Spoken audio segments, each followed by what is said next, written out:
김용민 브리핑.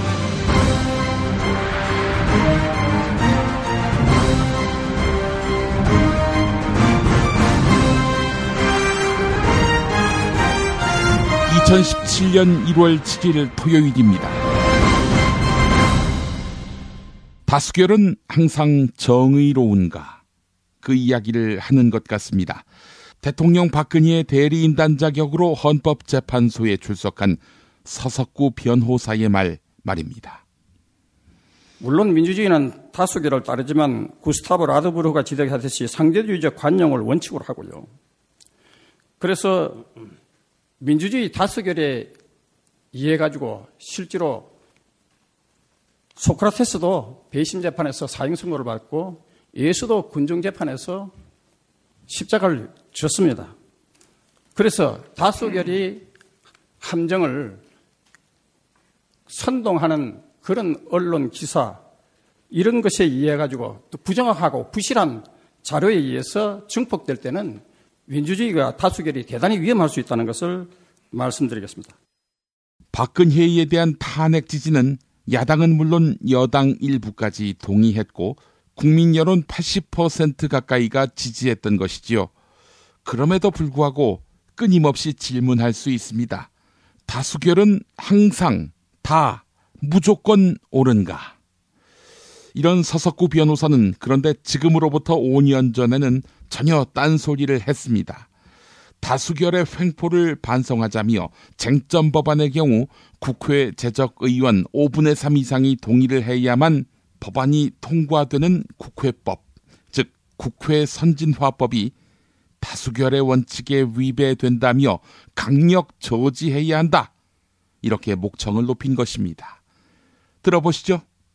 모든 민주국가가 제적의원 과반수 출석과 출석의원 과반수에 의하여 의결하는 이 다수결 원칙을 보장하고 있는 것에 위반해가지고 또 더더구나 우리나라도 헌법 제49조와 국회법 제109조에서 제적의원 과반수 출석과 출석의원 과반수 찬성으로 의결하는 것을 원칙으로 하고 있는데도 불구하고 이번 국회법 개정안은 의결 정족수를 3분의 2 또는 5분의 3으로 엄격히 제한해요. 스스로 국회가 족쇄를 차고 활동을 제한해서 사실상 야당이 반대하면 어떠한 의안도 통과될 수 없게 하고 있다. 이로써 이번 개정안은 그간의 국회 내에서의 모든 몸싸움의 책임을 다수결에 전가시킨 셈이 되었다. 국회에서 재료탄을 쏘거나 만취로 국회 문을 부수는 폭력을 자행하는 의원들에게 몸싸움의 책임이 있지 어찌 다수결에 책임이 있단 말인가. 그래서 이 개정안이 통과되면 야당은 마음만 먹으면 얼마든지 의안 통과를 막을 수 있고 국회의 기능을 마비시키고 식물국회로 만들 수 있다. 그래서 이 개정안은 의회 민주주의를 말살시키는 법안이며 대신 민주국가의 보편적인 다수결의 원칙을 무효화하여 국회를 식물국회로 만들고 있으니 우리로서는 이를 적극 반대할 수밖에 없는 것이다. 여야는 국회 기능을 마비시켜 식물국회로 만들 국회법 개정안을 철회하기 바란다. 내가 다수면 다수결, 남이 다수면 다수결 거부. 이런 사람이 변호사인 이상 법은 조롱의 대상이 될 수밖에 없습니다. 토요 스페셜로 함께할 김용민 브리핑 1부입니다. 야, 너 홍어 판다 그랬지? 팔지. 근데 홍어가 진짜 그렇게 몸에 좋아? 아니 끝내준다니까. 우리 엄마 관절염인데? 홍어. 나 숙취는? 홍어. 마누라 다이어트는? 홍어. 큰이모 변비? 홍어. 작은형 소화불량은? 홍어. 여동생 피부? 홍어. 큰 누나 주름? 홍어. 명절 때 선물은? 홍어라니까. 근데 비싸지? 열나 싸고 열나 맛있는 홍어가 있다니까. 어디? 알싸한 홍어. 네이버 검색창에 알싸한 홍어를 검색하시고 1599-6456.com 혹은 1599-6456 전화주문도 가능합니다. 하나 더, 알싸한 홍어는 진공포장 택배 배송 판매하며 직접 개발한 특제 소스를 서비스로 드립니다. 충남 금산의 넓은 인삼밭, 정성농장을 일군 농부아버지 이정열 씨. 자연은 노력한 만큼 내어준다. 그 자연의 마음을 알기에 정성농장을 더불어 일구는 아들 이성규 씨도 아버지에게 배운 것처럼 정직하고 또 성실하게 정성농장 홍삼은 인삼 재배부터 가공 판매까지 모두 책임지고 있습니다. 그래서 대한민국 1등 품질을 자부합니다. 검색창에 정성농장 홍삼을 검색해주세요. 정성농장 홍삼. 전화문의는 010-9754-6972. 이놈의 뱃살 맞는 옷이 없네. 애들 보랴 일하랴 살 뺄 시간이 없어. 다시 날씬해지고 싶어. 다이어트 전문 쇼핑몰 비타샵에서 국내산 동결건조 생식과 통곡물의 3가지 단백질 그리고 비타민 미네랄을 더해 만든 다이어트 전용 그린 스무디를 추천합니다. 이걸 어떻게 하는 거죠? 하루 한두 끼 맛있고 든든한 비타샵 스무디로 바꿔 드시면 됩니다. 1522-6648 1522-6648 혹은 비타샵을 검색해주세요. 팟캐스트 청취자분들께는 그린 스무디 한 포를 보내드립니다. 요즘 민주주의가 거꾸로 간다고들 하지요. 예, 그래서 이번에 제가 한국 현대 생활문화사라는 책을 소개하고 싶은데요. 지금의 상황을 만든 게 박정희 시대부터라는 분석들이 많이 나오는데 예. 이 책은 바로 그 시대를 제대로 알자라는 취지로 쓰여졌습니다. 예. 근데 생활문화사가 뭡니까? 사실 저희는 거의 정치사 위주로만 책을 읽었습니다. 근데 이 책은 그 시대를 살았던 바로 우리 부모님, 삼촌, 이모들의 삶을 담은 책이라고 할 수 있습니다. 촛불 집회도 언젠가는 생활문화사가 되겠군요. 지금 꼭 읽어야 할 책 같은데요. 한국 현대 생활문화사 도서출판 창비. 여성 여러분, 골반이 삐딱하면 허리가 아파요. 아랫배가 나와요. 골반이 바로 서야 건강도 아름다움도 바로 섭니다. 바디로직을 입으세요. 토크밴드의 입체적인 탄력이 틀어진 골반을 바로잡습니다. 간편하고 확실한 골반 교정 타이즈 바디로직. 삐딱한 남성 골반에도 역시 바디로직. 바디로직의 효과를 못 느끼셨다면 100% 환불해드립니다. 자세한 환불 조건은 홈페이지를 참조하세요. 모두가 건강하고 행복한 세상을 위한 나눔의 가치. 의료비 걱정 없는 건강하고 아름다운 사회를 위해 바디로직은 아름다운 재단과 함께합니다. 이제부터는 관록의 뉴스 해설가 김용민이 오늘 아침 조간신문을 훑어드립니다. 박영수 특검의 압수수색 결과 김기춘 전 대통령 비서실장 자택에 설치된 CCTV 기록이 삭제된 것으로 나타났습니다.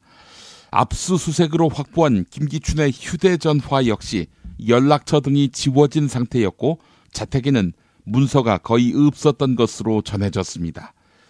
달리 김기춘이겠습니까? 특검은 김기춘의 이 같은 행위가 증거인멸 교사에 해당하는지 검토하고 있습니다. 또한 김기춘은 최근 공안검사 출신 변호사를 선임하는 등 다가올 특검 조사에 대비하고 있습니다. 경향신문이 보도했습니다. 대통령 박근혜가 정호성이 청와대 비서관으로 재직할 당시 정호성이 따로 만들어 소지한 대포폰으로 전화한 사실이 확인됐습니다. 정호성에게는 청와대 업무폰이 배정돼 있는데도 말입니다.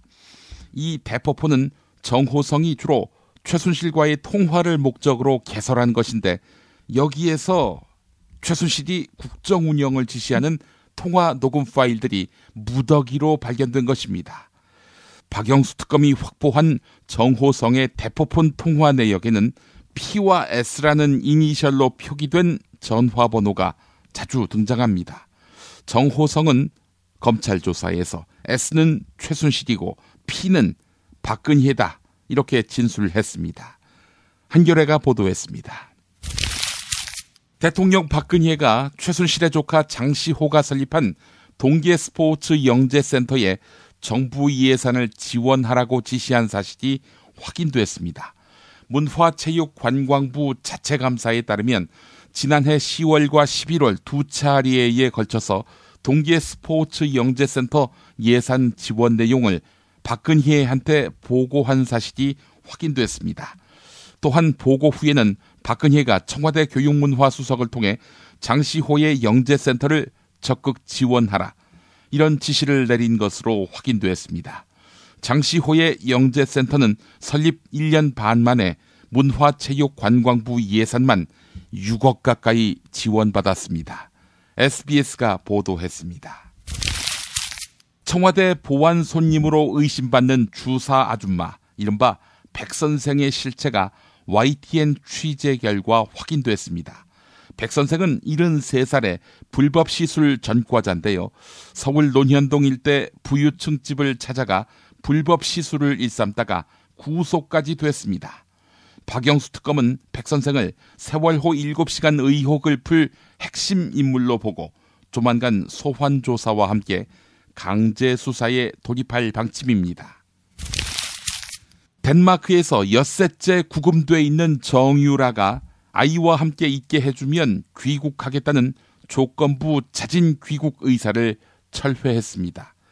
정유라가 돌연 마음을 바꾼 것은 체포된 지 닷새 만에 가진 아들과의 면회가 영향을 미친 것으로 추정됩니다. 또한 현재 머무는 덴마크 구치소 생활이 한국의 구치소보다 여건이 좋다는 점도 한 요인이 된 것으로 보입니다. 아울러 정유라의 조건부 귀국 의사에 대해 특검이 범죄자와의 협상은 없다며 단호한 입장을 천명한 것도 작용했다는 관측입니다. 정유라의 송환 문제, 이로써 장기전이 불가피해졌습니다. 이런 싸가지 없는 자들, 참 목불인견이지요. 연합뉴스 보도였습니다. 박영수 특검은 문화예술계 블랙리스트와 반대로 아무개를 적극 지원하거나 추천하는 이른바 화이트리스트도 작성되고 관리된 사실을 확인하고 수사하고 있습니다. 특별검사팀이 확보한 명단에는 추천이라는 표현이 자주 나오고 수사팀에서는 이를 화이트리스트로 부르고 있는 것으로 전해졌습니다. 특검팀은 수사 과정에서 확보한 블랙리스트와 화이트리스트가 어떤 경로와 이유로 정해졌는지 확인하고 있습니다. 중앙일보가 보도했습니다.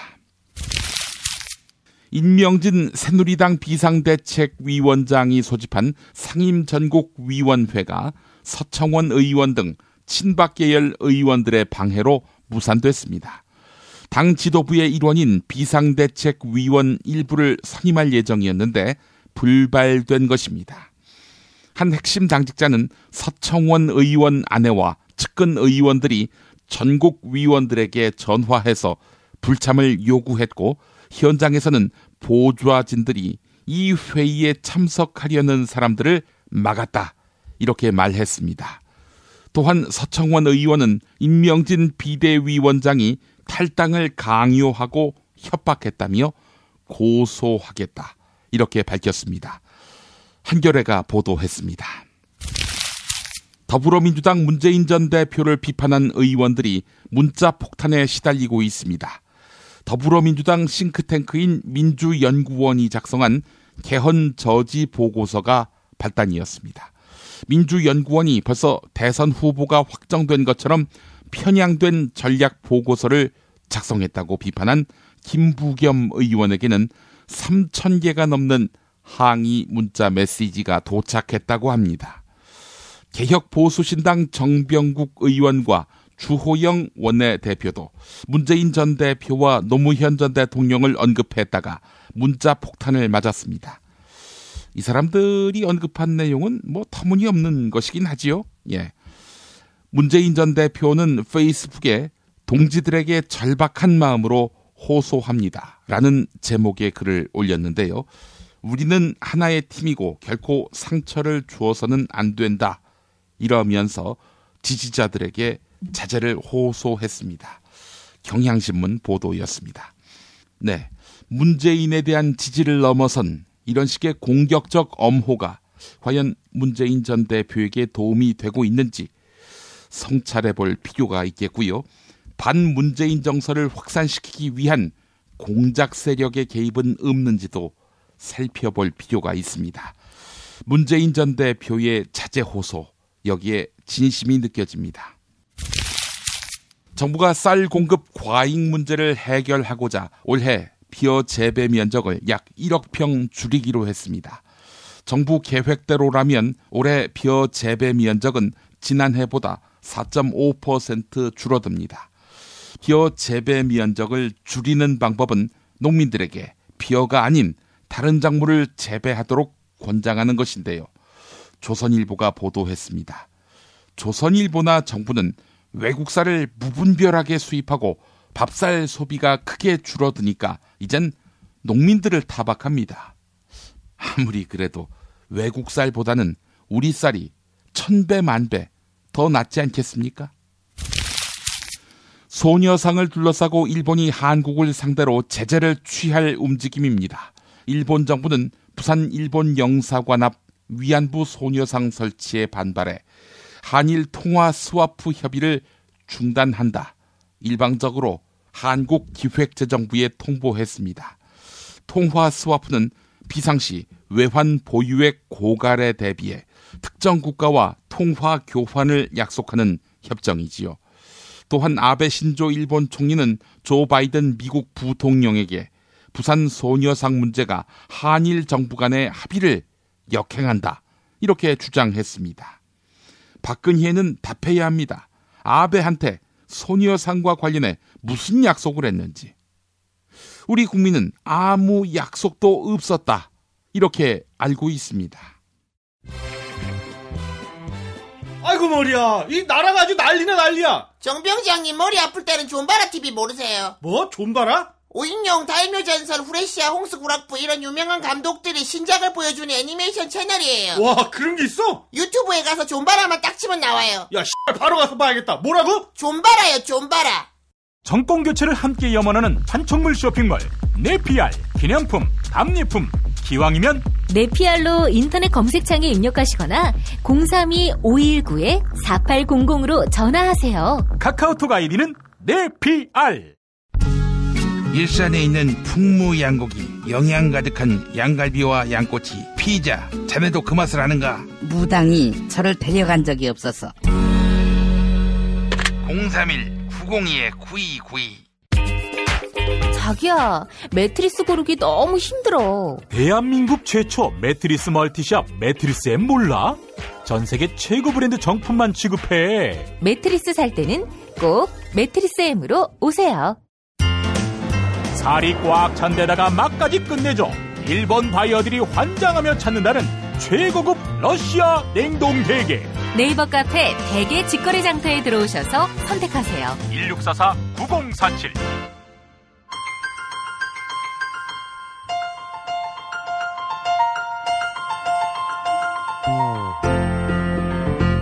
최동석 칼럼.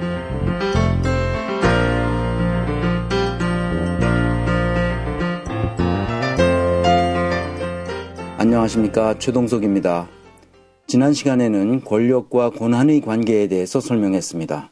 오늘은 권력관계가 아니라 직무에 부여된 합법적인 권한의 범위 내에서만 직무를 수행할 수 있도록 하는 조직 설계에 대해서 알아보겠습니다. 그것이 직접민주주의 제도입니다. 87년 체제의 헌법을 만들었던 사람들은 권력과 권한의 의미를 정확히 알고 있었던 것으로 보입니다. 헌법 제1조 2항에 대한민국의 주권은 국민에게 있고 모든 권력은 국민으로부터 나온다라고 명확하게 선언하고 있습니다. 권력이라는 용어가 헌법에 단 한 번 나오는데 바로 이것입니다. 권한에 들러붙어 있는 권력을 사용하는 것은 국민에게만 허용됩니다. 다른 그 누구도 권력을 사용해서는 안 된다는 것입니다. 때문에 권력이란 시민 의사를 표출하는 상황에서만 나타나는 가장 강력한 영향력입니다. 그러니까 권력은 시민에게만 주어지는 유일한 힘입니다. 그럼에도 불구하고 우리 헌법 정신의 가장 큰 문제점은 헌법 제40조에 있습니다.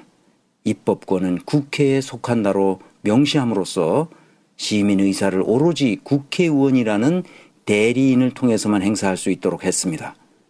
시민들의 정치적 의사 표시를 의회 민주주의의 테두리 안에 가두어 놓은 것입니다. 그러니 할 수 없이 수백만 명이 촛불을 들고 시위를 하지 않으면 안 되는 불상사가 발생한 것입니다. 시민들이 가장 강력한 주권인 권력을 행사할 수 있도록 헌법에 명시해 놓고도 실제로는 그 권력을 행사할 수 없도록 막아놓았기 때문입니다. 권한이라는 용어는 헌법에 부칙을 포함하여 11번이 언급되지만 그것은 모든 국가 운영에 필요한 주요 직무 수행자들에게 마땅히 주어져야 하는 합법적 권리를 표현할 때 사용되고 있을 뿐입니다. 이처럼 헌법에도 권력과 권한의 용어 사용이 명확히 구분되고 있음을 알 수 있습니다. 그럼에도 우리 공직자들은 권력과 권한의 개념조차 구분하지 못하는 한심한 상황에 놓여 있습니다. 권한을 가진 사람들은 그 권한에 들러붙어 있는 권력을 사유화함으로써 국가가 온통 부정부패의 나락으로 떨어지게 만들었습니다. 저는 입법권을 국회로 제한한 헌법 조문 자체가 스스로 주권 재민의 헌법 정신을 거부하는 잘못된 조문이라고 생각합니다. 직접 민주주의를 원천적으로 가로막고 있기 때문입니다. 이전 칼럼에서 여러 차례 예를 들었습니다만 스위스는 이 지구상에서 가장 풍요롭고 안전하고 인간적인 삶을 향유할 수 있는 나라입니다. 생산성과 창의성이 가장 높은 나라에 속합니다. 스위스는 의회 민주주의와 직접 민주주의를 병행하는 나라입니다. 정치인들이 의회에서 시민의사에 반하는 입법을 할 수 있습니다. 이 경우 5만 명이 청원하면 그 법안을 국민투표에 붙여야 하며 국민투표에서 부결되면 의회를 통과한 법률도 즉시 폐기됩니다. 이렇게 시민의사에 부합하지 않는 입법을 할 수 없도록 하는 제도적 장치가 마련되어 있습니다. 또한 정치인들이 시민의사에 부합하는 입법을 하지 않고 있을 경우에는 10만 명의 서명을 받아 국민청원안을 정부에 제출할 수 있고 정부는 이에 대해 가부를 결정해 주어야 합니다. 정부가 국민청원안을 거절하는 경우에는 그 이유를 명시하여 시민들에게 공지해야 합니다. 지금도 연방정부 홈페이지에 가면 누구라도 그 내용을 볼 수 있습니다. 정부로부터 거부된 국민청원안은 다시 의회로 넘어가서 표결에 붙여지고 의회에서도 부결되면 최종적으로 국민투표에 붙여야 합니다. 여기서 과반수의 찬성을 얻으면 정부는 무조건 그 청원안을 시행해야 합니다. 이렇듯 직접 민주주의를 실행하면 정치인들이 시민의사를 무시하는 입법을 할 수 없게 됩니다. 국정운영 과정에서 정치인들이 권력을 남용하는 경우란 있을 수 없게 되고 자유와 평등과 연대의 인류 보편적 가치를 실현하게 됩니다. 그러니 아무런 자원도 없는 스위스가 이 지구상에서 가장 잘 사는 나라가 된 것입니다. 의회 민주주의는 교통과 통신이 불편하던 19세기의 산물입니다. 21세기는 이미 모바일 시대가 되었습니다. 스마트폰으로 연결되어 있는 시대입니다. 직접 민주주의를 할 수 있는 모든 환경 조건이 거의 완벽하게 마련되어 있습니다. 그럼에도 불구하고 왜 직접 민주주의를 실현하자는 주장을 대선 주자들의 입에서 나오지 않고 있는지 모르겠습니다.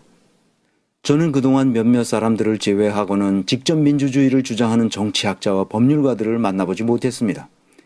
직접 민주주의를 주장하는 사람들은 사실상 극소수에 불과합니다. 대부분 의회 민주주의 정치를 공부한 사람들이라서 안타깝게도 직접 민주주의의 중요성 자체를 이해하지 못하고 있는 것 같습니다. 집단지성은 소수 엘리트들의 의사보다 언제나 더 탁월한 지혜를 발휘합니다. 이것은 진리입니다. 그러므로 이제는 집단지성이 발현될 수 있도록 하는 국가운영 조직의 시스템적 설계가 중요해졌습니다. 그러면 유럽인들은 어떻게 이런 문제를 해결해 왔는지 간단히 살펴보겠습니다. 독일에서도 조직론에 대한 수많은 논쟁이 있어 왔습니다. 이 조직 논쟁이 왜 벌어졌느냐 하면 인간에 대한 관점이 근본적으로 엇갈렸기 때문입니다. 인간은 선한 존재인가 아니면 악한 존재인가? 선한 속성도 가지고 있지만 악한 속성도 동시에 가지고 있다고 할 수 있는가? 그렇다면 인간의 본성은 교육을 통해 변화시킬 수 있는가 없는가? 이 때문에 논쟁을 많이 벌여왔습니다. 여러분은 어떻게 생각하십니까? 어느 하나의 관점만이 옳다고 할 수 없는 상황이 되었습니다. 과학적 연구 결과를 보아도 역시 어느 하나의 관점이 완벽하게 인간의 속성을 설명하지 못하고 있습니다. 학자들마다 서로 다른 주장을 하고 있으니까요. 그럼에도 불구하고 인간에 대한 모든 관점을 포괄하는 보편적인 조직 설계 이론을 만들어야 했습니다. 인간에 대한 현대적 관점은 세 가지로 요약됩니다. 첫째, 인간의 본성은 쉽게 바뀌지 않는다는 사실입니다. 따라서 가르친다고 해서 본성이 바뀌지 않는다는 것이죠. 둘째, 인간에게는 선한 기질과 악한 기질이 공존한다는 사실입니다. 순전히 선한 사람도 없고 순전히 악한 사람도 없으며 모든 인간의 내면에는 어느 정도 선과 악이 뒤섞여 있다는 것이죠. 셋째, 처한 환경에 따라 선악의 기질은 조금씩 달리 나타난다는 사실입니다. 그러니까 환경 조건을 정비함으로써 얼마든지 인간의 선악을 통제할 수 있다는 것이죠. 인간에 대한 이러한 관점은 오늘날 조직론에 심대한 영향을 주었습니다. 인간의 타고난 본성을 바꾸려고 하기보다는 인간이 처한 환경 조건을 정비함으로써 선한 본성은 드러나게 하고 악한 본성은 억제될 수 있도록 조직을 설계하는 수많은 방법론을 개발해 왔습니다. 유럽인들이 어떤 과정을 거쳐 조직에 대한 관점을 변화시켜 왔는지 잠시 알아보겠습니다. 유럽의 중세에는 조직이란 사람들이 모인 집단으로 생각했습니다. 가정과 국가로 형성된 단순한 조직 형태였습니다. 그 당시에는 조직 내에 있는 직무와 그 직무를 맡고 있는 직무 담당자가 구분되지 않은 비분화된 상태였습니다. 그 직무가 창출해야 할 accountability, 즉 성과 책임이란 개념도 없었습니다. 그러니까 직무 담당자의 개인적 성향과 권력 취향에 따라 조직이 좌우되고 예측 가능성도 지속 가능성도 확보하기 어려웠습니다. 권력을 가진 사람들이 자신의 욕망에 따라 조직을 좌지우지할 수 있는 시대였습니다.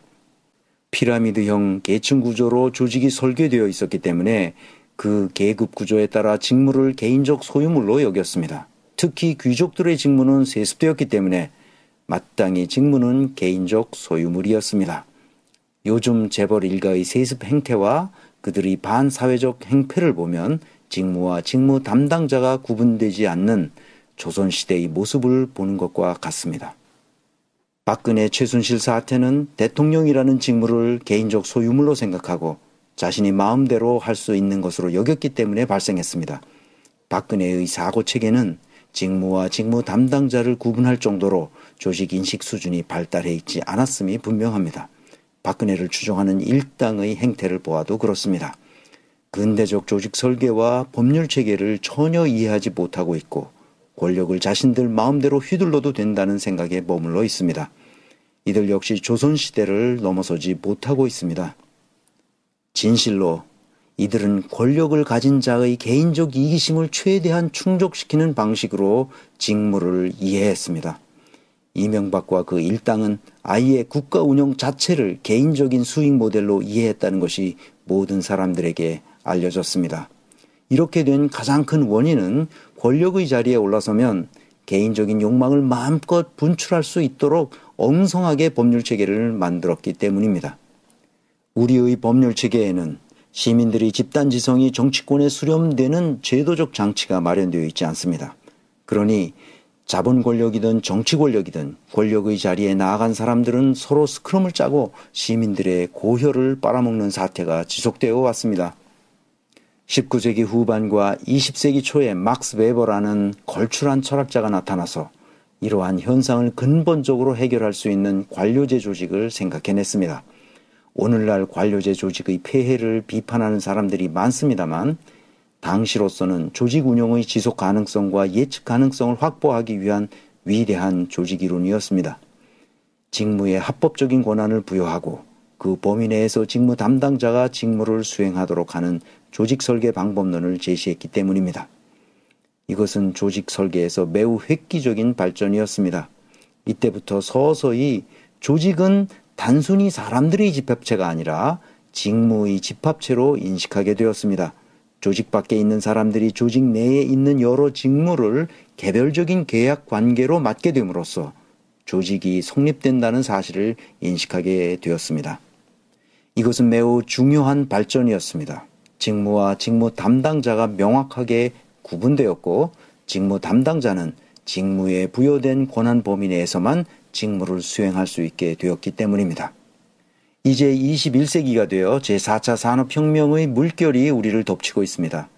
우리가 조직을 어떻게 설계해야 이 파고를 타고 넘을 수 있을지 심각하게 고민해야 합니다. 지금까지와 같은 관행과 법률 체계로는 더 이상 희망이 없습니다. 직접 민주주의를 실행하는 스위스, 직접 민주주의에 버금가는 비례대표식 정당 명부제를 시행하는 독일 등 유럽의 여러 나라를 참조해야 할 필요가 있습니다. 그들은 우리보다 더 똑똑한 사람들도 아니며 우리보다 더 선한 본성을 타고난 사람들도 아닙니다. 우리보다 더 큰 협동심을 가지고 있는 것도 아닙니다. 그들은 직접 민주주의 정신을 제도적으로 실현함으로써 우리보다 더 큰 성취를 일으켰을 뿐입니다. 우리가 후진 사회를 탈피하지 못하고 있는 것은 잘못된 제도적 장치들이 우리 민족을 옥죄고 있기 때문입니다. 북한도 마찬가지입니다. 권력을 소나귀에 쥔 사람들이 자신의 욕망에 따라 조직을 마음대로 좌지우지할 수 있도록 한 것이 바로 이런 비참한 나라로 만들었습니다. 그래서 일부 몰지각한 정치인들은 대통령 중임제 또는 의원 집정부제와 같은 권력을 분산하도록 개헌해야 한다고 주장하지만 문제의 본질을 호도하는 사람들입니다. 그들 역시 이런 혼란의 기회를 틈타 자신들에게 유리한 방식으로 권력 분점의 기회를 삼으려고 하는 것이 눈에 뻔히 보입니다. 모든 문제의 본질은 시민들의 의사가 국정 운영 과정에 전혀 반영되지 않고 있다는 사실입니다. 촛불을 들지 않았다면 지금쯤은 국회에서의 탄핵은커녕 여전히 최순실 태블릿 PC의 진위 여부를 가리면서 사태의 본질이 뒤집어졌을지도 모릅니다. 시민들의 의사가 직접 국정 운영에 반영되도록 해야 합니다. 대선 주자들의 공약을 보면 한심하기 짝이 없습니다. 청와대를 개혁한다느니 검찰을 개혁한다느니 재벌을 개혁한다느니 하는 모든 약속은 불필요합니다. 문제의 원인은 간단하기 때문입니다. 직접 민주주의를 실현하면 이 모든 문제가 해소됩니다. 직접 민주주의가 실현되지 않은 채 누군가 대통령에 당선되면 자신의 입맛에 맞게 개헌을 할 것이고 그러면 또다시 시민들의 의사는 왜곡될 것입니다. 직접 민주주의를 실현하는 것이 제4차 산업혁명의 파고를 타고 넘을 수 있는 분권화된 자율적인 네트워크 조직을 만드는 길입니다. 다음 시간에도 분권화된 자율적인 네트워크 조직에 대해 계속 살펴보겠습니다. 지금까지 최동석 인사조직연구소장이며 아시아 연구네트워크 인사조직혁신센터장인 최동석 박사였습니다.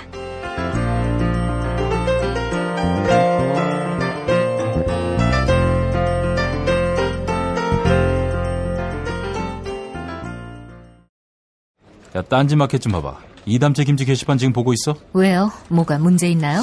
야, 어떻게 하나같이 맛있다, 예술이다, 감탄했다, 물건이다, 또 재주문했다 이런 글만 올라올 수 있지? 이거 공작의 냄새가 나지 않아? 아무래도 그런 것 같아. 이담채 김치 게시판에 작전 세력이 개입한 거 아닐까요?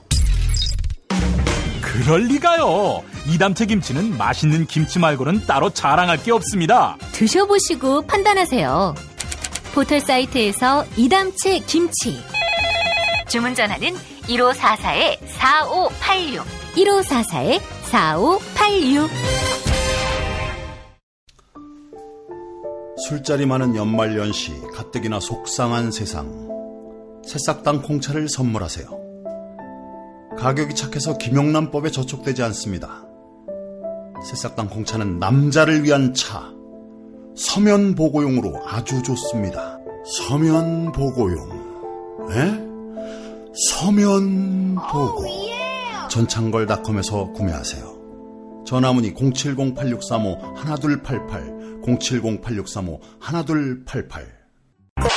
공화국 참치논평. 구이동 대양 참치를 맛보지 못한 국민 여러분은 진정한 참치 맛을 보기 위한 강도 높은 중대 조치를 취하실 계획을 표명하시고 곧장 구이동으로 달려오시기 바란다. 참치에 대한 체질적인 거부감과 적개심을 노골적으로 드러내는 분도 구이동 대양 참치에 오시면 추호도 용납할 수 없는 포악무도한 폭식 행위를 자행할 것이다. 구이동 대양 참치. 월요일 참치데이 이벤트, 화요일 참치머리 서비스로 함께합니다. 주차장 걱정 마시고요. 대중교통은 서울 지하철 2호선 구의역 2번 출구에서 5분 거리입니다. 대양 참치 구의점 02-455-8087. 카카 큰일 났습니다. 뭐가 또 큰일 났어요? 지금 모든 국민들이 여기저기서 닭을 씹어대고 있어. 야, 너까지 나를 닭이라고 하는 거야? 그게 아닙니다. 킹 닭갈비를 씹고 있다고 합니다. 닭갈비, 이젠 전혀 새로운 맛을 경험하세요. 킹 닭갈비. 일반 맛, 짜장 맛, 파스타 맛까지 최고의 재료에 가장 건강한 국내산 닭고기는 기본이죠. 밥 반찬으로, 다이어트 요리로, 그리고 술안주로 11번가 옥션, 지마켓, 스토어팜에서 킹 닭갈비를 검색하세요. 건강한 몸, 건강한 피부, 건강한 화장품을 물려주고 싶습니다.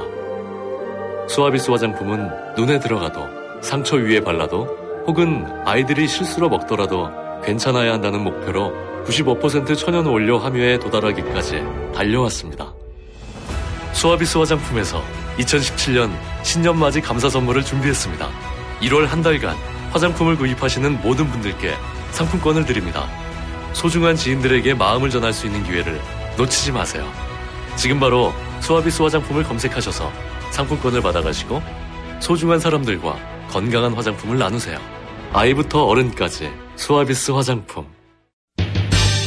하루 2차례 대한민국과 지구촌의 오늘을 정직하게 비춰드립니다.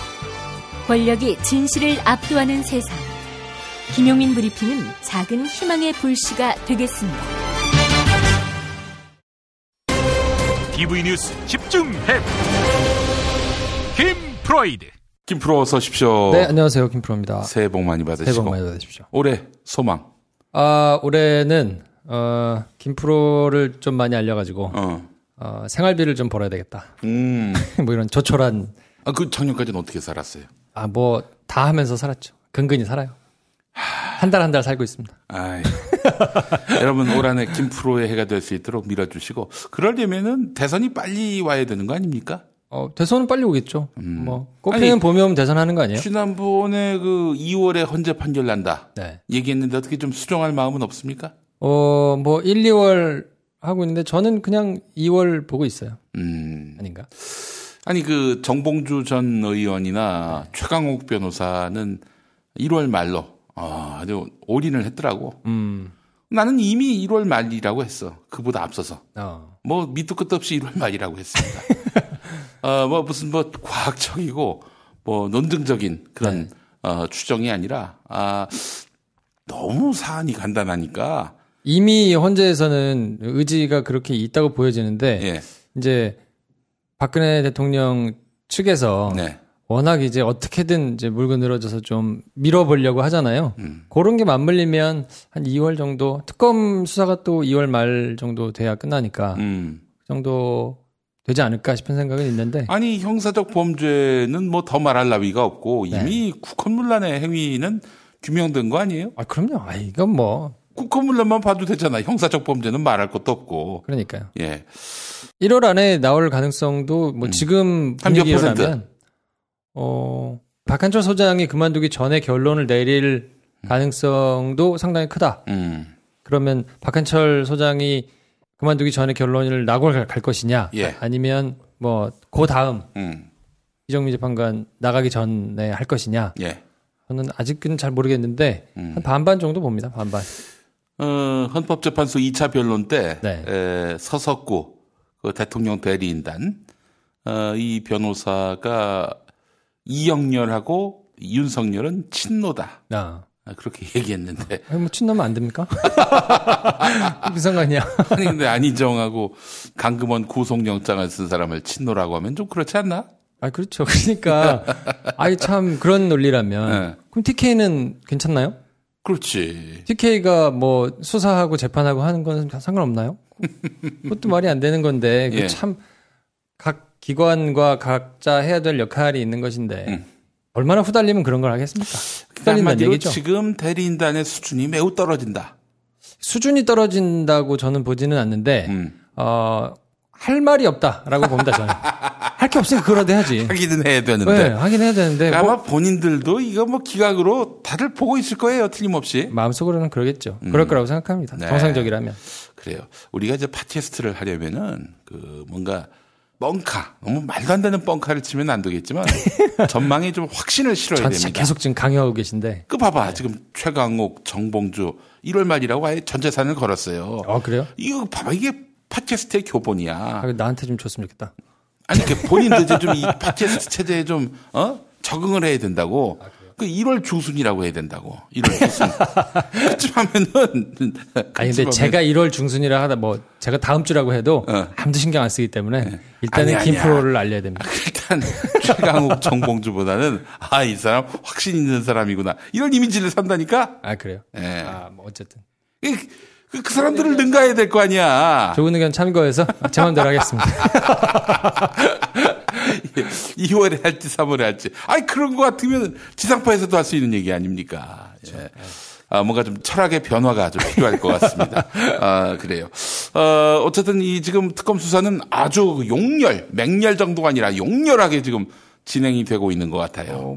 이제 죽을 각오로 하고 있다고 봐야죠. 왜냐면 연장 안 해줄 거거든요. 그러니까 2월 말에 수사 끝난다고 생각하고 수사를 하고 있기 때문에 지금 정신없죠. 연장을 누가 결정합니까? 그거는 원래 대통령이 하는 거니까 대통령 이제 권한대행인 황교안 오빠가 지금 하시는 건데 그 오빠가 해줄 리가 없거든요. 연장 안 된다고 하겠지. 그렇지. 네. 뭘 안 되는 걸 되게 하는 능력은 우병우한테 있고, 그렇죠. 뭘 되게 할 것을 안 되게 하는 게 황교안의 능력이다. 이건 김프로의 명언이었어요. 염치가 없기 때문에. 예. 염치라는 건 없기 때문에 일단 못하게 할 것이고. 근데 그거를 감안해 두고 하고 있다가 연장 신청은 할 거예요. 근데 만약에 받아주면 땡큐지 그러면. 30일 더 늘어나면 이제 더 빡세게 가는 건데 염두에 두지는 않고 지금 2월 말까지다라고 하고 달려가고 있는데요. 뇌물죄 의율하는 게 이제 가장 우선에 있고 그 중에서도 롯데나 SK 정도는 분위기를 보니까 검찰에서 땅땅하게 해가지고 넘긴 것 같아요. 그래서 그거는 어느 정도 새로 수사를 해야 되거나 막 찾아내야 될 거는 없는 것 같고 지금 이제 삼성에 굉장한 공을 들이고 있는 상황이라서. 근데 삼성도 보니까 이재용은 국회에 나와서 자기는 몰랐다 이렇게 얘기했는데 계속 뭔가가 나오고 그래서 이재용은 알긴 알았지만 너무 압박을 가하니까 할 수 없이 했다. 이런 식으로 방향을 트는 것 같더만요. 쉽게 보면 지금 워낙 그 특검 사안들이 너무 많이 쏟아져 나오니까 도대체 무슨 소리인지도 모르겠고 누가 나왔는지도 모르겠고 막 이런 상황이잖아요. 예. 아주 간단하게 보시면 특검이 가장 크게 보고 있는 게 삼성 뇌물죄 의율하는 부분이고 그 다음이 블랙리스트로 대표되는 김기춘 이쪽 일이에요. 그리고 이화여대. 이화여대도 몸통은 대통령으로 일단 보고 있는 거거든요. 최순실이 아니라. 똑같은 구도인 거죠. 왜냐하면 최순실의 부탁을 들어주기 위해서 지시를 해가지고 없던 제도나 이런 것들을 만들고 그래서 그걸 들어주니까 그 뒤에 이제 뭔가 국가 지원금을 대주고 이런 것이 그냥 교육부 차원에서 이루어졌겠느냐? 아니 정유라가 덕을 보는 거 아니에요? 한마디로 얘기해서 그렇다면은 박근혜하고는 어떤 연관 관계가 있는 거예요? 정유라가 이렇게 이득을 얻어서 박근혜한테 무슨 덕이 있냐 이거지. 최순실이 박근혜한테 이렇게 저렇게 좀 부탁을 하고 그래서 박근혜가 그걸 지시해가지고 최순실을 도와주도록 했으면 그럼 제3자 뇌물 구도가 되는 거죠. 똑같은 구도인 거예요. 박근혜와 정유라가 어떤 관계냐 이거는 변론으로 하고. 네. 그래서 최순실이 부탁을 해서 내 딸을 좀 넣어야 되니까 이화여대 이걸 좀 해주세요. 그래서 그래 그러면 이화여대가 정유라를 넣을 수 있도록 좀 해보세요. 그래서 만들어가지고 정유라를 넣어주니까 오케이 그러면 지원해주세요. 해가지고 지원을 만약에 해줬으면 있었던 건 사실이니까 그럼 그 책임을 누가 질 것인가인데 교육부가 그 책임을 지게 되거나 그렇게 되려 그러면 최순실이 교육부 장관 이런 사람들한테 실질적으로 부탁을 하거나 교육문화수석한테 얘기를 해가지고 독자적으로 그거를 진행을 했다고 나와야 되는데 그렇게 보기는 좀 어색하잖아요. 그러면 결국에는 대통령에게 부탁을 해서 대통령으로부터 시작해서 이 지시가 내려왔다고 볼 수밖에 없기 때문에 그거를 염두에 두고 지금 수사를 하고 있어요. 그래서 물증이 어디까지 나오나에 따라서 교육부가 책임을 지게 될 수도 있고 아니면 대통령 지시까지 올라갔으면 대통령까지 처벌을 받게 될 수 있기 때문에 그렇게 크게 한 3개 정도 그리고 이제 세월의 7시간은 추가로 인지해서 수사하겠다 이제 얘기를 했잖아요. 이 중에서도 가장 크게 보는 건 이제 삼성이기 때문에 삼성 거를 지금 굉장히 열심히 들여다보고 파고 있고 요게 마무리가 되는 대로 롯데, SK로 넘어갈 건데 조만간 삼성 간부들이 뭐 줄 서면 되겠죠. 그리고 이재용 부회장 같은 경우 구속영장을 칠 걸 염두에 두고 수사를 지금 하고 있겠죠. 그래요. 이재용한테 구속영장을 친다. 왜냐하면 검찰에 나와서 얘기했던 것 그리고 뭐 국회 청문회에 나와서 얘기했던 것 다르게 얘기한 부분들이 있거든요. 아니 위증죄로 구속합니까?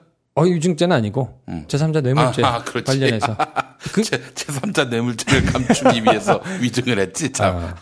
위증죄로 구속되면 김용민은 사형당해야지. 그렇지. 사형이 아니라 여기 능지처참을 당해야 될. 예. 그래서 그 이제 위증을 얘기한 거는 뭐냐면 국회 나와서 위증하고 검찰 나와서도 조금씩 다른 얘기를 했다는 거는 곧 증거를 인멸할 우려가 있다는 거거든요. 주거지 불명확은 아닐 테니까. 도주 우려는 없을 텐데 증거인멸의 우려가 있다고 볼 수 있기 때문에 그래서 이제 구속을 할 것이다.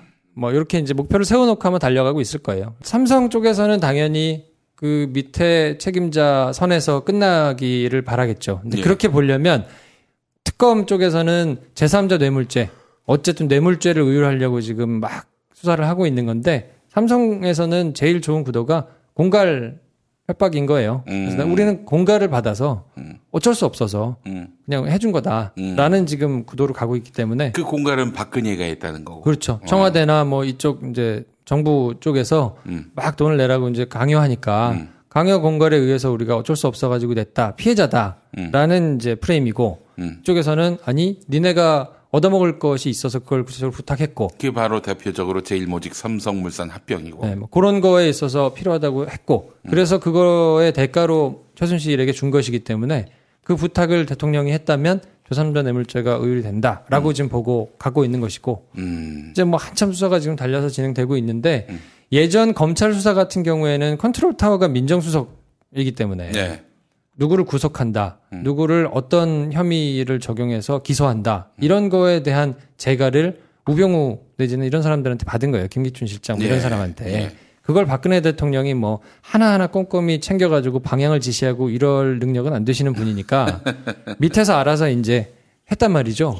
근데 지금은 그럴 컨트롤 타워가 없다고 봐야 되기 때문에 그리고 특검은 이 수사가 어정쩡하게 돼가지고 뭐 아무것도 안 나오게 된다. 이러면 그 후폭풍이 어마어마하거든요.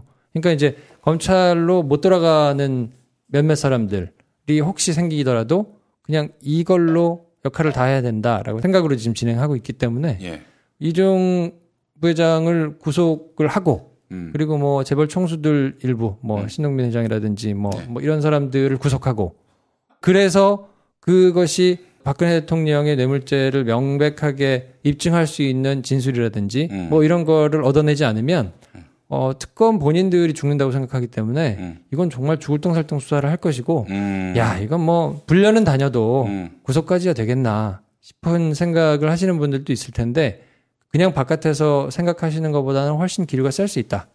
그리고 특검이 진행되는 2월 중에 수사가 빠르게 진척된다 그러면 1월 뭐 중순이나 말쯤 되겠죠. 재벌 총수들이 구속 심사를 받는 상황이 올 수도 있다. 그래서 그런지 요즘 삼성에게 광고로 장악당한 경제신문들은 삼성물산과 제일모직 합병은 뭐 어떤 정치 논리 다 빼고 경제를 위해서 꼭 필요한 것이다라는 애드벌룬을 막 띄우고 있는 게 그렇죠. 이건 결국 이제 이재용이 협박당했다. 공갈당했다. 이런 논리를 뒷받침하기 위한 것이다. 뭐 삼성 입장에서는 얼마나 지금 똥줄이 타겠습니까? 아닌 말로. 지금 진짜 똥줄이 탈까요? 그럼요. 내부에서는 난리죠. 난리가 나고. 예, 이거 옛날처럼 어떻게 손을 쓸 수 있는 방법이 있는 것도 아니고 그냥 뭉갤 수 있는 방법도 아니고 황교안 찾아가서 뭐 어떻게 할 수도 있는 문제가 아니잖아요. 아니잖아요. 그 특검에 뭐가 이렇게 들어가서 딜이 되려 그러면 특검하고 특검 내부에서 조사하고 있는 사람들하고 뭐가 이렇게 돼야 된다는 건데 그런 게 있을 수가 있나요? 그러니까 지금은 삼성 입장에서는 답답할 거예요. 야, 혹시나 하면서 지금 막 하고 있을 텐데. 집회에 촛불 들고 나오고 싶겠다. 우리 그럼요. 재벌 총수들. 이런 족 같은 지도자를 만나가지고 이 신세를 완전히 망치게 생겼으니. 그러니까 기업 입장에서 보면 뭐 어찌 보면 정말 몇 걸음 물러서서 이해를 해주자고 생각을 하면 아니 돈 버는 사람들이고 장사하는 사람들이면 내가 이 돈 들여가지고 더 큰 돈 벌 수 있다 그러면 그거에 흔들리기 쉽지 않은 사람이 얼마나 되겠습니까? 그리고 이제 재벌같이 뭐 엄청난 규모의 돈이 왔다 갔다 하고 막 이렇게 된다 그러면 기업의 명운이 걸려 있는 일이고 뭐 이러면 그 사람들 입장에서는 혹할 수밖에 없지 않겠어요? 근데 그 빌미를 사실은 대통령이 만들어준 거잖아요. 여태까지 재벌 총수들이 뭐 좋지 않은 짓 해가지고 다 처벌도 받고 뭐 사면도 받고 막 이렇게 조사도 받고 했지만 그런 것들은 다 자기들이 기획해서 자기들이 주도해서 뭔가 불법 행위를 하다가 걸려서 처벌을 받은 거잖아요. 그렇죠. 근데 이거는 그 사람들이 불법 행위를 할 수 있도록 일종의 함정수사도 아니고 굉장히 큰 빌미를 먼저 제공한 거기 때문에 삼성같이 큰 기업 그리고 또 지금 이제 뭐 이건희 회장이 없는 상태니까 기업의 미래 자체도 되게 어떻게 될 것인가를 예의주시하고 있는 사람들이 많은 상황인데 이거는 정말로 국가 경제에 미치는 영향이 크다고 자기가 말은 하면서 오히려 그런 기업을 제껴버리는 결과를 본인이 낳은 거예요. 그러면 일단 이재용이 구속이 되면은 이건희 회장은 이재용이 감옥에서 나올 때까지 안 돌아가시겠군요. 지금도 안 돌아가시니까 잘 모르겠습니다. 안 돌아가시겠지. 어떻게 돌아가실 수가 있나. 자기 아들이 감옥 갔는데. 근데 감옥 오래 가시면 어떡하지? 오래 갈 수도 있는 사안인가요? 아니 만약에 그 액수 크니까요. 얼마를 줬던가? 200억 얘기가 나왔죠? 아니 뭐 어쨌든 액수가 굉장히 크기 때문에 잠깐 갔다 오거나 무슨 집행유예를 풀려나가거나 이게 쉽지 않아요. 초범이고 뭐 국가 경제에 미치는 영향이 크고 하니까 배려를 해준다 하더라도 쉽지 않을걸요? 이런 분위기에서는. 그렇죠. 네. 야, 이렇게 재벌 총수들 자기가 없었으면은 이런 그 굳은 꼴을 당할 리가 없는 재벌 총수들도 이 모양 이 꼴이 됐는데 우리 박근혜는 살아서 나올 수 있을까요? 글쎄요. 잘 모르겠어요. 근데 어쨌든 너무 큰 잘못을 했는데 그거에 비해서는 본인이 생각하시는 게 너무 해맑으셔가지고 어떻게 저럴 수가 있나. 그 정봉주 전 의원 말씀은 11월에 한 100만 모였을 때 그날 그 시간에 음악회를 청와대에서 열었다는 거야. 연주하는 분들은 이 분위기에서 설마 행사가 있겠는가 하고 이제 그냥 취소될 걸로 알고 있었는데 그냥 행사를 한다는 거야. 가서 이제 연주를 하는데 너무 해맑게 웃고 박수치고 그런다는 거지. 그래서 연주하는 사람들이 멘붕이 왔다는 겁니다. 훌륭하시다. 연주하는 사람 중에 송미호도 있었을까? 없었겠죠. 그때 촛불 시위하고 있었을걸요? 그렇지. 여러분 제보해 주십시오. 이거 뭐 진짜 그날 그 현장에서 연주하신 분들 제보 받습니다. 인터뷰 그 익명으로 이렇게 목소리 변조해서 할 수 있으니까.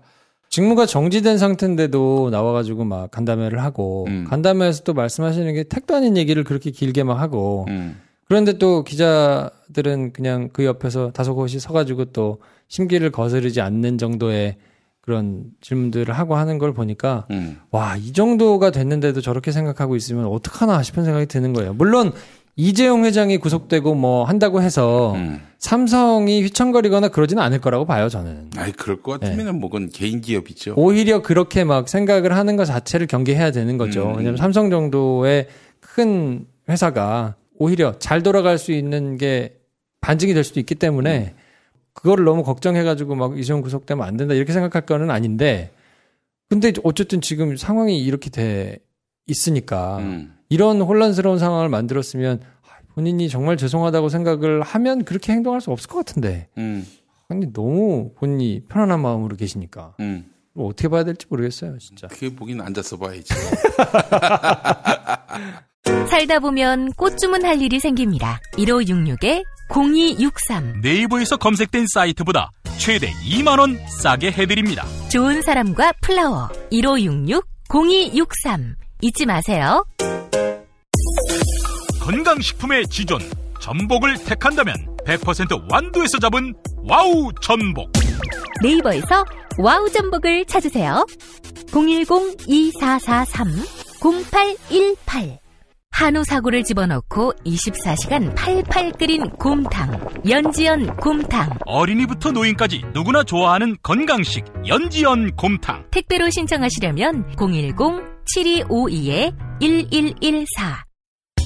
김용민 브리핑과 함께하는 브리핑 대리운전 1522-9687. 수익금 일부는 김용민 브리핑 드라마 악인 열전 제작비로 쓰입니다. 1522-9687. 지금 여러분께서는 김프로의 김프로이도와 함께하고 계십니다.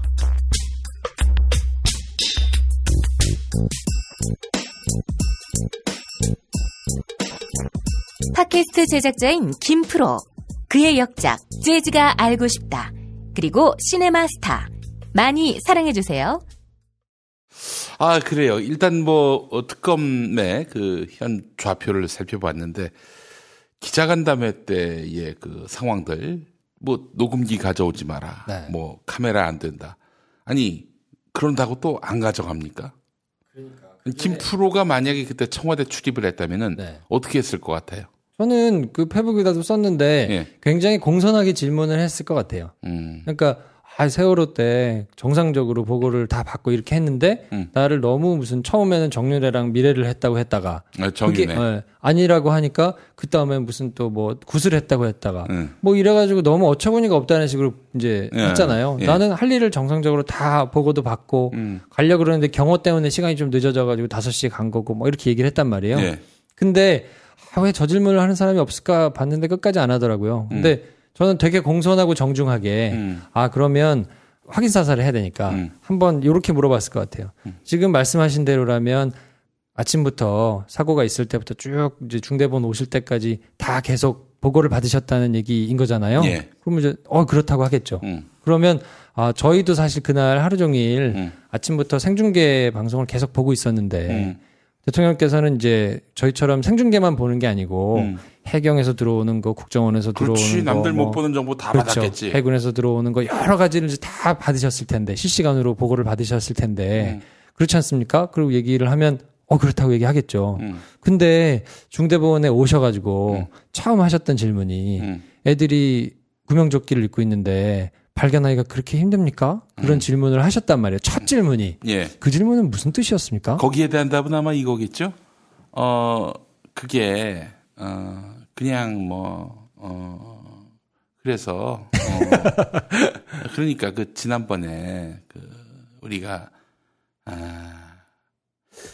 그냥 이제 이렇게 나가겠지. 그러겠죠. 그러니까 그렇게 정중하게 몇 번 앞에다 대답을 하고 그렇게 정말? 하루 종일 보시고 오셨는데 예. 그 질문을 하셨으면 사람들은 그 질문이 전혀 상황을 파악하지 못해가지고 한 거라고 생각을 하고 있는데 혹시 다른 뜻이 있었으면 이 자리에서 명확하게 해명을 좀 해주시면 좋겠습니다. 네. 라고 얘기를 하면 택도 아닌 소리를 하겠죠 또. 예. 아니면 오늘 이렇게 너무 많은 얘기를 하게 되면 그러니까 다음번에 제가 소상하게 얘기를 하겠다고 하든지 허둥허둥 하겠죠. 예. 그런 얘기를 정중하게 해도 할 수 있는데 그 얘기는 안 한단 말이에요. 왜 그 질문을 안 하는지 모르겠어요. 그런 질문하는 놈들을 청와대 안 보내겠지. 네. 네. 당시 참 2014년 4월 16일에 김프로는 뭐 했어요? 저는 그때 검찰 출입이어서 거기로 이제 출근하셨어요? 네, 검찰청사에 이제 기자실이 있거든요. 네. 그래서 거기서 이제 정상적으로 업무를 보고 점심을 먹으러 가는데 전원 구조했다는 보도가 나온 거예요. 글쎄. 그래서 다행이다. 저거 구조 못했으면 정말 큰일 났을 텐데. 대참사인데. 다행이다. 그리고 이제 배가 이렇게 기울어져 있는 게 계속 뉴스에 나왔었으니까. 예. 그 상태면은 저녁 뉴스 때 몇 곡지 나올까? 그냥 그렇게였으면 한 서너 꼭지 정도 나왔겠죠. 처음부터. 네. 한 두 꼭지 정도 나왔을 수도 있어요. 다 구조됐다 그러면. 예. 근데 배는 가라앉을 수도 있으니까. 예. 그럼 이제 어쩌고저쩌고 이제 그 사건 스트레이트 한번 다뤄주고. 네. 그리고 941생으로 구조된 그 전원, 당시 상황 증언 받고. 그렇죠. 학부모하고 얼싸안는 장면 보여주고. 그리고 SBS 뉴스 아무개입니다 하고 이제 딱 넘어가는. 그리고 이제 그 다음에 영향이 어떻게 있을 것이냐, 안에서 기름 유출은 없을 것이냐, 그러면 해경의 대응은 어땠느냐, 왜 넘어갔느냐. 근데 다 구조가 됐다 그러면 침착하게 잘 구조를 했다고 이제 한번 칭찬해 줄 것이고, 그리고는 이제 그 뒤에 어떻게 수사가 될 것이냐, 이런 거 얘기하면서 한 서너 개, 그리고 이제 구조하는 영상이 만약에 있다거나 이러면 이제 조금 더 인터뷰도 따고 어쩌고 했을 테니까. 그때 선수는 좀 남았단 말이죠. 네. 8시, 9시쯤? 그러면 현장 해역에서. 중계차도 하겠죠. 네, 뭐 그런 거를 이제 평이한 수준의 거를 했을 텐데. 네. 이게 이제 난리가 났으니까 점심 먹다가 다 뛰어들어갔거든요. 점심 먹다가. 구조 안 됐다라는 얘기를 오보라고 들었어요. 하니까 전원 귀사. 모든 올스톱. 모든 보도국에 있는 기자들 전부 다 들어와서 급파하고. 사람들 다 내려보내고 헬기 보내고 뭐 막 난리였거든요. 우리 그때 김 기자는 뭐 했어요? 저는 그러니까 법조에서는 일단 그 사건 기자들을 중심으로 해가지고 내려가고 그 회사 내부에 있던 사람들이 일단 1차적으로 다 파견이 됐어요. 그리고 이제 귀사 지시를 받고는 귀사 1시간이 뭐 한 2-3시 뭐 이렇게 됐을 테니까 그때부터는 이제 하루 종일 뉴스를 계속 해야 되잖아요. 뉴스 특보 체제로 네, 바뀌었으니까. 그러니까 뉴스를 해야 될 꼭지들을 다 이렇게 분배 받으니까 그거에 따라 가지고 이제 제 역할은 영상을 정리하는 역할이었던 것 같아요. 그래서 실시간대로 들어오는 시간대별로 뭐 처음에 영상에 기록돼 있는 것에 분 단위로 아마 체크를 해서 뭐 몇 분에 어느 정도 되고 몇 분 어느 정도 되고 어느 정도의 뭐 배가 어느 와서 어느 화면을 보면 뭐가 있고 다 인덱스를 해놔야 그걸 사람들이 찾을 수 있으니까. 저는 아마 그 역할을 했던 걸로 기억해요. 그래서 직접 뭐 리포트를 만든 건 아니었고. 그래놓고 이제 리포트를 저녁에 만들었죠. 그때는 이제 뉴스가 계속 있었으니까. 그걸 오후 중에는 정리를 해놓고 나중에 이제 아마 리포트를 했던 것 같은데. 그러니까 그날 그게 기억이 안 날 수가 없잖아요. 글쎄, 나도 기억나. 그날 점심에 김치찌개 먹은 거 다 기억난다니까. 그러니까요. 저는 그날 전원 구조 기사를 보면서 저희 선배하고 농담했던 것도 기억나는데요. 그러니까 그런 게 기억이 안 날 수가 있다는 게 말이 안 되기도 하고 그날 거를 못 적어낸다는 게 말이 됩니까? 그러니까 합리적으로 의심을 할 수밖에 없는데 아니 내가 나를 왜 이렇게 엮어가지고 막 이렇게 하냐고 오히려 막 역정을 내면서 하고 있는 것 자체가 정말 너무 보고 있으니까 이렇게 뻔뻔할 수가 있나. 아무리 본인이 정치적으로 좀 수세에 몰렸다 하더라도 그렇지. 국가 지도자로서 해야 될 수 있는 게 있고 할 수 없는 게 있는데 야 이건 선을 넘어도 한참 넘었구나 싶은 생각이 있고 그런 모습을 다 봤기 때문에 헌재가 1월 달에 박한철 수사장이 나가기 전에 해도 된다라는 확신을 아마 가질 거라고 봐요 저는. 강일원 재판관이 그 물어봤다는 거 아닙니까 법학자들한테 1월에 쇼 붙여도 문제가 없겠느냐. 어떤 답을 들었는지는 모르겠습니다만은 그건 1월 내에 결론 낼 수도 있다라는 걸 시사하는 거 아닌가? 저는 그래서 이런 박근혜 대통령의 행보가 오히려 본인의 자승자박이다. 그래서 1월 달에 할 가능성이 매우 높아졌다고 봐요, 저는. 그러면 1월에 한다고 해야지. 그래도 여진 남겨둬야지. 여진 남겨둬야지. 이렇게 이 사람이 힘이 약했어야 되겠나? 1월에 한다고 해야지, 그러면. 저는 가능성이 굉장히 높아졌다고 봐요. 1월에 한다고 치면 일단 김용민은 거의 돗자리를 깔아도 되는 수준의 그런 명민한 예지력. 이게 또 빛날 것이고요. 그러니까. 근데 뉴스 공장에 자꾸 밀려서 어떡합니까? 뉴스 공장. 일단 그 집회를 열 예정입니다. 골목상권 침해하는 TBS는 각성하라. TBS에서 별 반응 없다. 그러면 서울시청 가야지. 의혹을 제기해. 임명자가 박원순 서울시장이니까 박 시장 대선 가도의 중대 변수로 만들어야지. 그 의혹을 제기하세요. 머리 했다 이런 거 있잖아. 누가? 김어준이 머리 했다. 머리 했다? 네. 오, 그래요? 아침에 와가지고 머리 한다 뭐 이런 걸로 일단 막 질러. 그럴까? 네. 알겠습니다. 그리고 뭐 김어준을 망하게 하는 방법은 많이 있습니다. 전날에 뭐 좀 굉장히 술을 거하게 사는 거죠. 이튿날 못 일어나는 거야.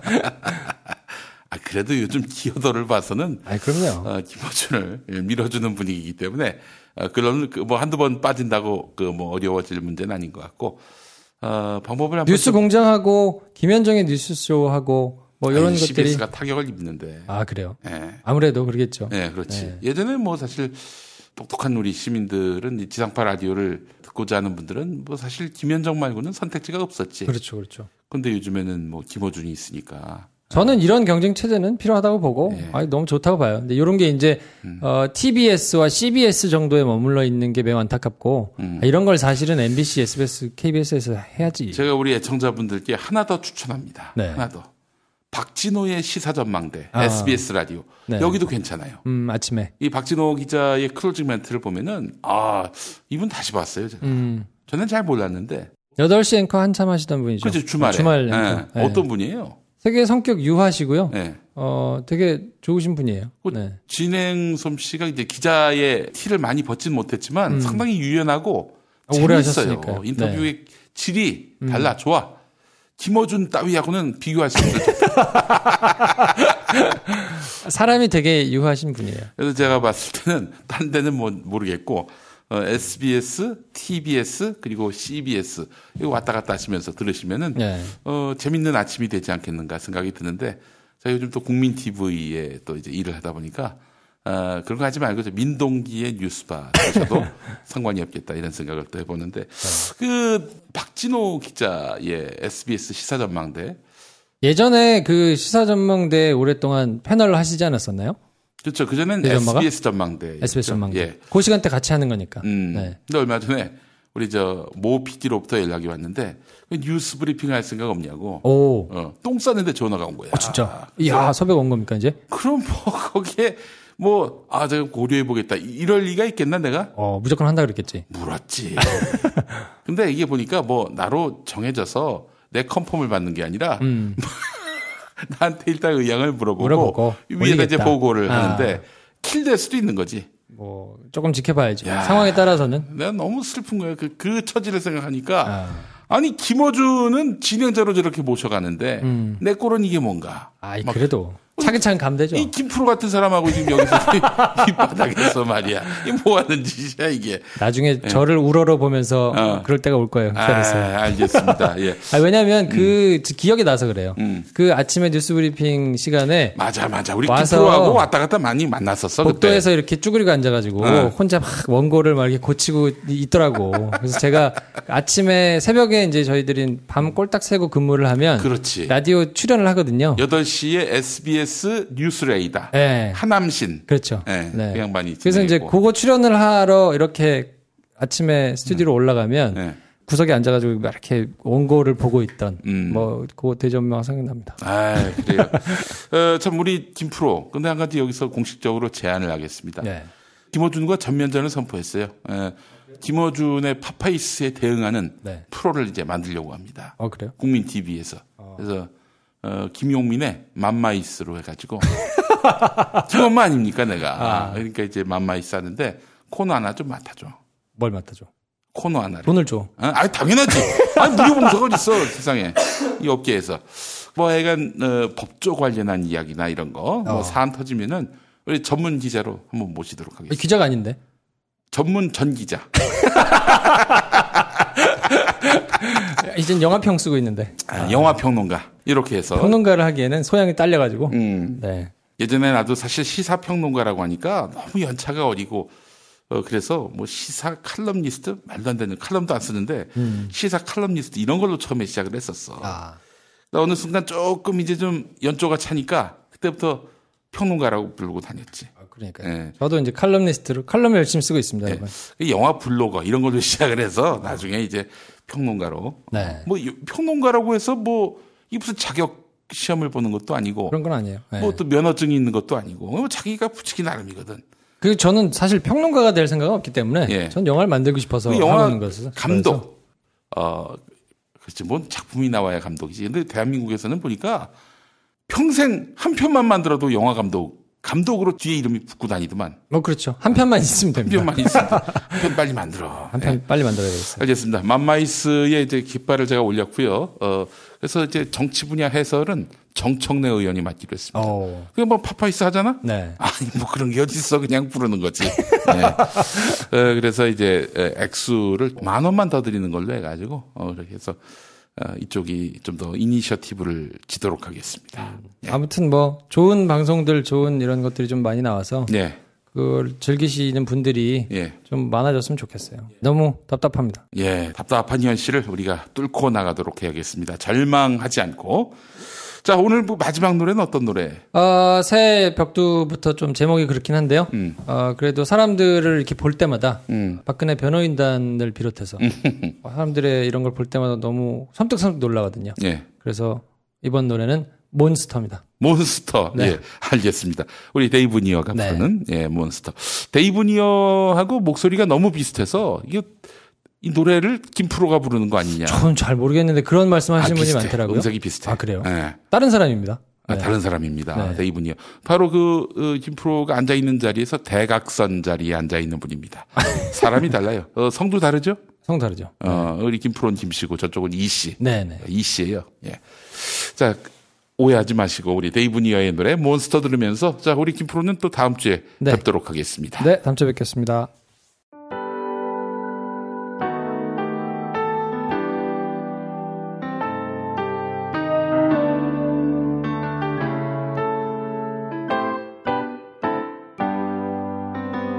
착한 아이에서 괴물이 돼버린 가련한 한 사람 나는 알고 있지. 전쟁 같은 세상 다치지 않으려고 수많은 가면을 쓰는 그런 사람, 그게 바로 너와 나의 모습, 그게 바로 너와 나의 모습. 절대 뒤처지지 마라, 무시당하지도 마라, 반드시 되갚아줘라. 누가 가르쳐 주었나. 절대 등 보이지 마라, 눈물 보이지도 마라, 괜한 배려 따윈 마라. 누가 가르쳐 주었나.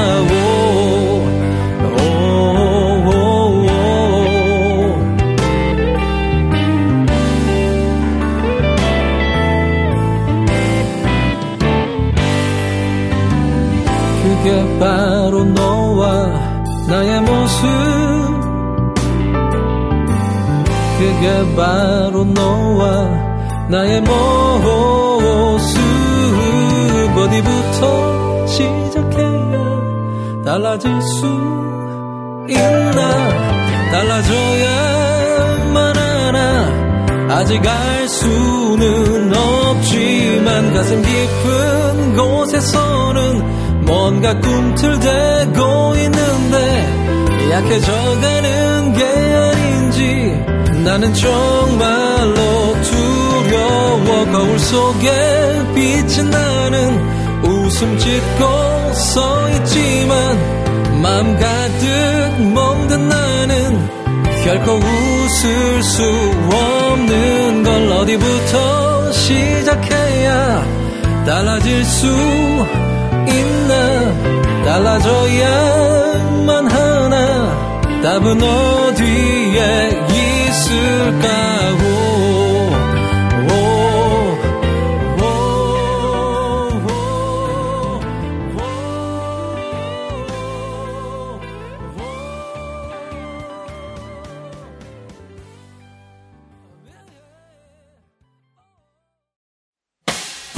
김용민 브리핑과 함께한 시간 어떠셨어요? 다음 시간에도 보다 바르고 알차며 즐거운 정보로 여러분을 찾아가겠습니다. 팟캐스트 포털 팟빵에서 다운로드하기, 구독하기, 별점 주기, 댓글 달기로 응원해주세요. 잊지 마세요.